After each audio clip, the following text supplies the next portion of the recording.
One of my deep concerns was the protection of women against violence. His efforts to protect girls and women led to the criminalization of female genital mutilation in his state of Virginia. Meet Senator Richard Black.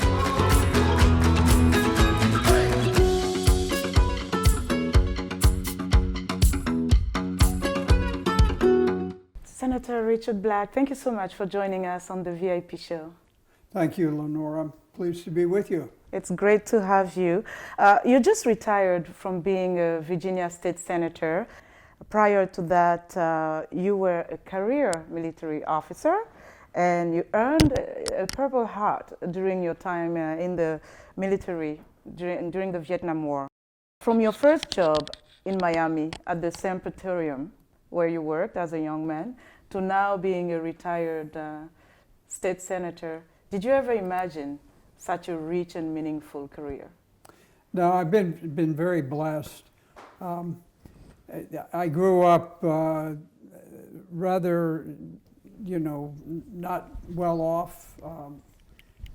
I was often alone from the time I was 4, and I was more interested in how I could get enough to eat than I was in looking forward to accomplishing various things. But I have really been blessed. It's been a wonderful life. When you were a young man, did you have any aspirations in terms of the type of career you wanted? Was it military, politics, in law? Did you have any idea? Well, at one time, I was a very gifted chemist and had a tremendous passion for chemistry. My cousin had given me his college textbook, and I studied it just endlessly. And I would have been a chemist, except I blew myself up in a laboratory experiment. Oh, wow. And spent several days in the hospital on morphine, and I literally was blown onto a new career track. So wow. I can't say that I had a very carefully scripted career pattern. I always feel very, very sympathetic to young people who are wondering which direction to follow, because I was always moving from one direction to the other. And that's part of the reason that I've done so many things during my career. What memories do you keep from your time in the military? And we know that a Purple Heart, it's really a big deal. What does it mean? Well, when I went to Vietnam, the country just exploded with the fiercest fighting. There were 2 of us who volunteered to go over. We were both helicopter pilots in North Carolina. The West Coast had sent all of their Marine pilots into Vietnam, and the war continued to build, and they asked for 2 volunteers. And Lieutenant Mike Carley and I both volunteered. We went over, and we served, and eventually Mike was killed over there trying to rescue some casualties who were in very bad shape and needed his help. Very heroic death. And I was wounded towards the end of my time. Yeah. And both of my radio men were killed right beside me. So it was a very intense part of the war. So I remember the people. I remember Mike Carley. He was a very funny, very humorous person, but very courageous. And then I remember my chief radio man, Corporal Henry Smith, and we called him Smitty. And he was waiting for a plane to go home, and all of a sudden in the nighttime, a Marine outpost was surrounded, and I went out to get ready to go with the troops that were rescuing them, and he came out, and I said, "Smitty, what are you doing here?" And he laughed. He said, the same thing you're doing here. And so he went out, and unfortunately, he was killed on that mission. He didn't have to go. He was finished, but he went out anyway. So I remember people like that who sacrifice themselves to save the lives of other people. As it is always said, thanking the military for the service, it's definitely a moment that is very, very intense. So after the military, you became a political leader in Virginia. Could you describe the circumstances by which you made that jump? Yes, well, Barbara and I had moved out to Loudoun County, Virginia, and I felt like I should do something for the community, and I was asked to serve on the library board. I really had no interest in it, but I felt like I should do something to contribute to the community. And to my surprise, the first meeting that we had, they had a proposal to put the internet in the library system and to give children access to pornography and to deny their parents the right to know what they were watching when they were on the internet. And I said, well, this is just unacceptable. And so I began a tremendous political battle that raged in Loudoun County for a year and a half. And we finally put in place restrictions and protections for the children. Then it went into litigation. We lost, and then we got it into the federal system. The Congress passed it, and then the court struck it down, and then we got Congress to reintroduce it, and this time it withheld judicial scrutiny, and it is now the law of the land. And so the libraries are able to control the access that children have to inappropriate material. So it was a tremendous battle. In the course of that, I had a tremendous amount of support that came out of the churches, principally. And then at a certain point, I just thought, we've got to do something to restore the moral fabric of our nation. And that's when I decided to run for office. And I ran and was elected to the Virginia House of Delegates. In 98? Yes, in 98, and served for 8 years in the House, and then had a break, and then came back in the Senate and served 8 years in the Senate. And so I think we achieved a tremendous amount. I would say that my office was one of the most prolific passers of legislation.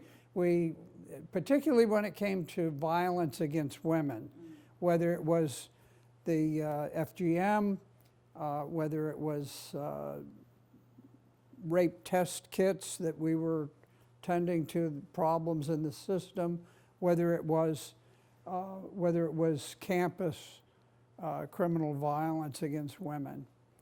Speaking of violence against women, during your tenure, you spearheaded 3 bills on female genital mutilation, and they became law in the state of Virginia. Take us back to the first time you heard about FGM. We'd go into my office at the end of the day, and lobbyists would pile up all sorts of glossy, glitzy advertisements, and I'd typically just throw them all out. But I was always interested in the little homemade things where a group of people would come together and they'd say, we've got to do something about this.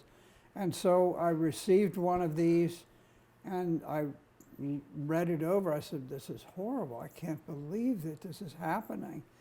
And so I began to work on it, and in the course of it, Mary Fraser, who was my legislative assistant, and my protocol officer, she contacted various organizations to see if they would help. Now, the first year we had a tremendous budget crunch, and so we couldn't get the money to fund a new felony. So it had to be a misdemeanor if we could get it through at all. And there were groups that said, no, we don't have any interest in it. But then I ran into Angela Peabody with the Global Women's Peace Initiative, and she came and she really explained in detail the whole situation, what was going on. And so I made a tremendous effort. Initially, when I proposed it, they said, no, we're going to kill all of these new criminal bills because of the budget. It was very tight. Okay. And I worked, and finally I got them to say, well, okay, maybe we'll do it. And the thing we got to do is we just got a misdemeanor, which was not going to be very effective, but at the same time, we became the first state ever, and still the first state, to create a civil cause of action so that a child who is mutilated, once she becomes an adult, she can file suit, whether it's against her parents, whether it's against a relative who helped to transport her to another country to get this, whether it's the doctors.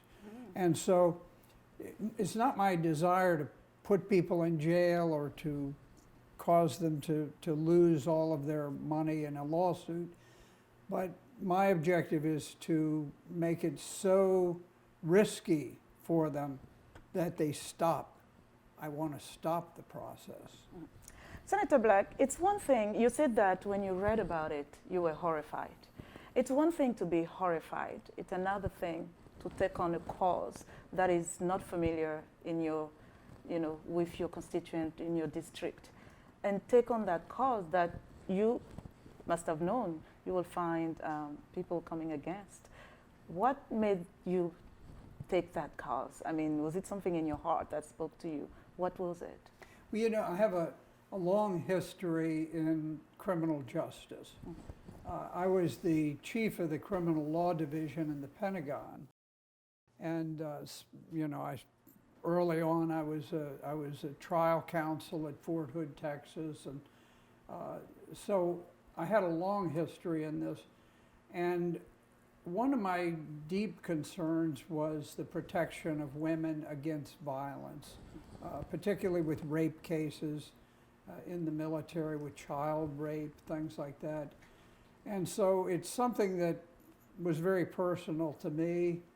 And at the same time, I never was someone who simply said, well, what happens to be the mood of the moment? Where is everybody interested? What are they doing? But to me, it was always what is very important. And this was very important.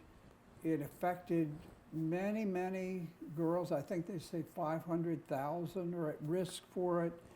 And I wanted to protect the children. That's what it came down to. So clearly it took some kind of collaboration for these bills to become law. What did it take for you to convince others? And were you concerned at all that maybe this will affect you negatively as a leader in Virginia? I never really worried about whether something affected me politically or personally. But at first, there was very little interest in it. It was just some new, rather novel thing. No one wanted to pass it. I was told it's going to be killed along with all of these other bills. And I worked through the leadership in the Senate and said, look, we've got to do something about this. And so they finally agreed, okay, well, we can do a misdemeanor.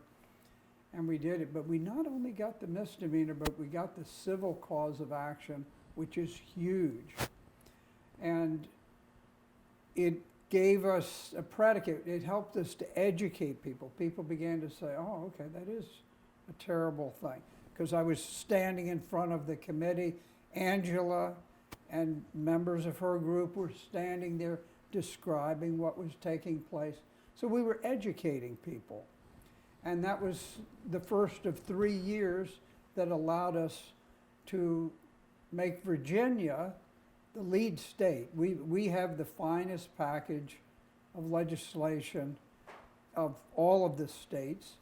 And, but it didn't start easy. At first there was tremendous reluctance, and many times I heard, we're just going to kill that. We're sorry, Dick, we just can't do it this year, maybe another time. But I just kept at it until they'd say, okay, maybe we can do this. Angela, who was the person who worked with you and her group on this bill, she said something to me. She said, you know, for those of us at the organization, the Global Women Peace Foundation, we see Senator Black as a hero.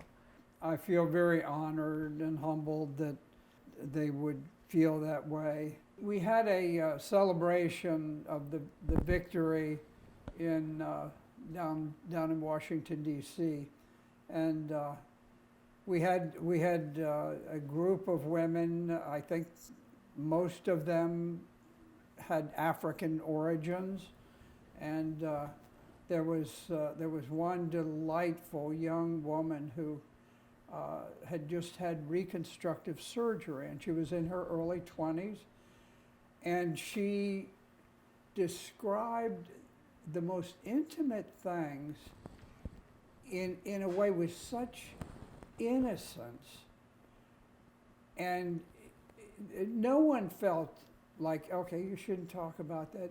They just, there was this feeling of such goodness and innocence and decency about her. There was almost like a glow around her.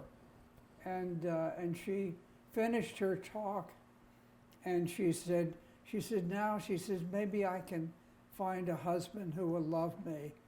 And afterwards I went up and I hugged her. I said, you will find a husband. And I said, he will be so blessed to have you, someone like you. And I was told that she has just married recently, and I suspect that she'll have a very good and long-lasting marriage. That's wonderful. When you look back at your career as a state senator, but also as a leader in general, what are you most proud of? Well, I guess I'm proud of defending the people. And, you know, I have always been troubled that our country has suffered a great deal of erosion in its moral fabric. We used to have a strong moral foundation to where children were sort of nudged and guided by our culture in a very positive direction. And we've suffered from that. And I think probably the central theme of what I have done has been to try to guide us back in a direction where those children are influenced in a positive way and not a negative way by their state government, their federal government. Naturally, there is no perfection. If you could do something differently, what would you do? You know, I've been so blessed. It's like, you know, miracle after miracle has followed me through life. Yeah. I remember in Vietnam, I was pinned down in a large open rice paddy, and I had 100 men shooting at me. Wow. And while I was lying in the mud and the water, I remembered what I saw as a child. I was watching at a pond, and I watched a soft-shell turtle, how he settled into the mud, and then he wiggled back and forth, and he settled under the mud. And so what I did is, as I was laying there, I began to wiggle like the soft shell, and I began to settle into the mud until I was pretty well covered up. I just had my mouth where I could get air. And then at a certain point when the communists began to withdraw, they fired 20 mortar shells, and they were lining them up right towards me, because I think they were so frustrated that they couldn't kill me when I was right in the open and everybody was shooting at me. And the very last mortar shell hit on the other side of a grave mound, and it exploded, and steel and rocks came down. And at that moment, I said the shortest prayer I've ever seen. I said, Lord, if this is it, I'm ready, but if not, I won't forget. Wow. That's precisely what I said. And then I waited tensely, because I couldn't I was sucked into the mud. I couldn't jump up and run or something. Yeah. And there was never another mortar shell. Wow. The next one would have hit me and torn me to pieces, but that was the last out of 20, and then all of a sudden it stopped. And so, you know, I just look back with tremendous gratitude. I've been married to my wife now for almost 52 years. It's 51 right now, but we've had a wonderful marriage. We've had 3 wonderful children, and they all have good marriages, and I have 16 beautiful grandchildren, and I love them very much. So I'm not sure what else there is to ask for in life. That's a fulfilled life right there. Now that you've retired, what is a day like for you? You know, there's so many things that happen. Sometimes I will go and I'll make an appearance for a candidate for public office. Sometimes I'll do an interview like what we're doing right today. Many times I do work to try to bring about peace in the Middle East. I'm very, very disturbed by the level of violence, the number of wars and the duration, and I care very much about the people who have lost loved ones and who are suffering in Libya, in Syria, in Iraq, in Iran, in Afghanistan, in Yemen. I would hope, if I could ever do something, I would hope to somehow turn this nation back to peace. And I want to save the Christians who still remain in the Middle East. The wars we've fought have devastated the Christian community, but I've come to love many of the Muslims who are over there, and I am very troubled to see the suffering that they have to endure also. Mm-hmm. We need to stop it, and I'm doing what I can to do that. So having said that, what kind of advice would you give a young person who wants to become a leader or run for office? Yes, well, you know, one time I talked to young people who are searching for a direction,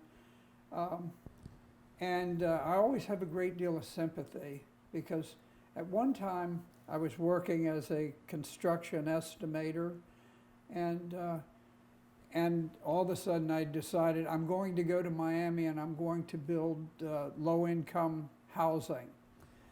And so I talked to a wise man, Mr. Lee, and I was very serious, and I said, Mr. Lee, I said, every time I start something, I have a tremendous passion, and I learn a great deal about it, and I accomplish, whether it's in chemistry, whether it's being a pilot, whether it's being a marine engineer, whether it's a factory, you know, I managed to do well at it, and then suddenly something else catches my imagination, and off I go.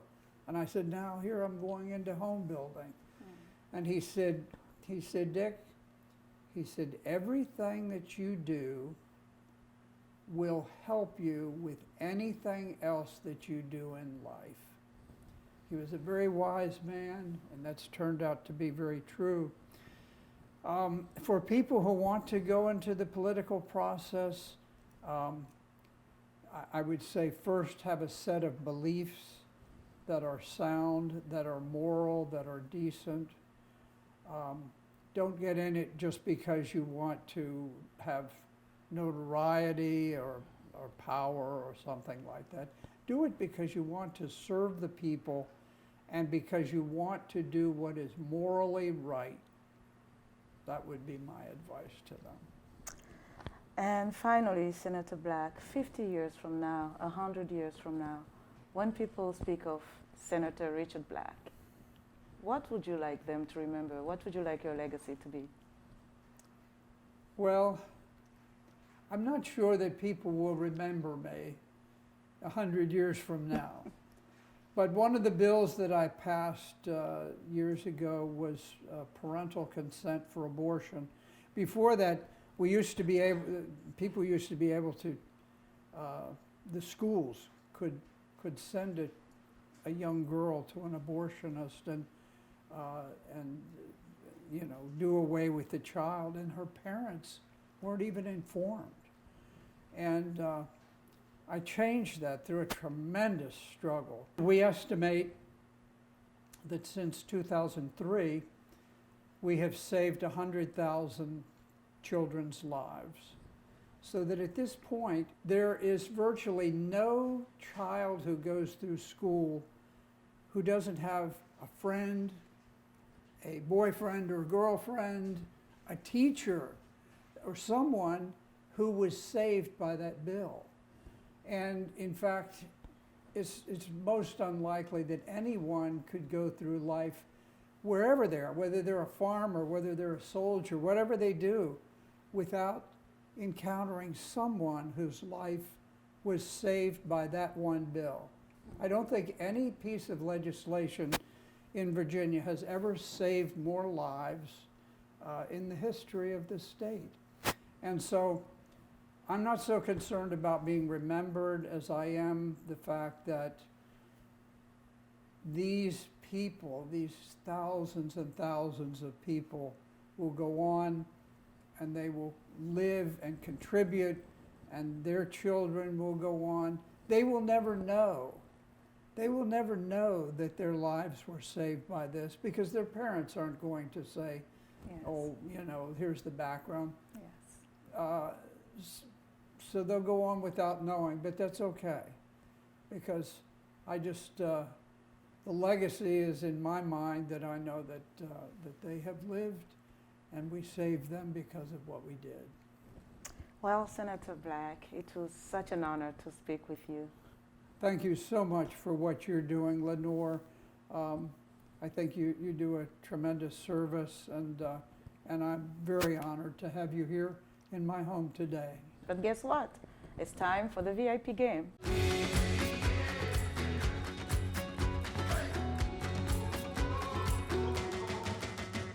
So we have 5 cards.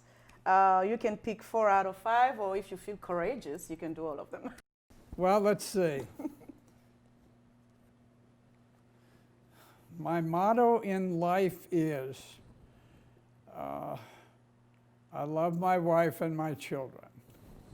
Wonderful and easy. Okay. The 3 words that best describe me are intense, caring, dedicated. My favorite pastime is, and this one is very good, because my favorite pastime is reading to my grandchildren. Oh. Every Sunday I call out to Pebble Beach, where I have 9 grandchildren, and they gather around the phone. We don't do it by Skype. It's all just where they sit and they envision in their mind, and I read stories to them. So I read Tom Sawyer, and now I'm reading The Scarlet Pimpernel. Oh, wow. But I love reading to the children. I love children. Children are precious. That's wonderful. So let's see. I am grateful for, well, I'm grateful for my faith. I'm a very devout Christian. And I am very grateful for my wife, who has put up with me and with all of the stress and adventure of a lifetime, and grateful that she's given me the children that she did and the grandchildren whom I love so much. Oh. So I have one more. Yes. Let's see. One character trait I value and one I dislike in people. First of all, I like people very much. I find them interesting. Because I've done so many things in my lifetime, there's no one that I can't relate to in some way. And so I guess the character trait I value is really their variety, the tremendous breadth of experiences, and the ability to sort of listen to them and to hear the exciting things in their lives. I rode on a medical flight once going to out west, a military flight. And there was a very old, frail man sitting next to me, and I said, what service were you in? And he said, I was in the Army. I said, oh, tell me what you did. He said, I was an aviation woodworker. Mm. And of course, I had been a pilot, and so I'm thinking, kind of struggling to think I couldn't think of anything that was wood in the airplane. So I said, well, what did you do as an aviation woodworker? He said, I would make the struts and the spars that went in the wings. And all of a sudden I realized this man was from the First World War, when they flew biplanes, and the planes were made from canvas and wood. And I thought at that moment, I'm speaking to the last living aviation woodworker ever in history. Wow. He is the last glimpse of this part of history. So I like that tremendous variety in people.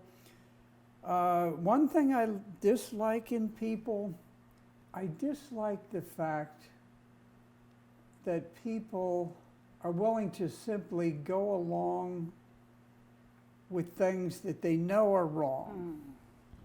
Mm. Wow. And you have to stand up. You have to take a stand and say, this is wrong, and I will not accept it. And so that would be it. And hopefully there are not too many people like that. That's right. Senator Black, thank you so much. We appreciate it. Thank you. And Thank God bless you. Amen. Thank you for your work. Thank you very much.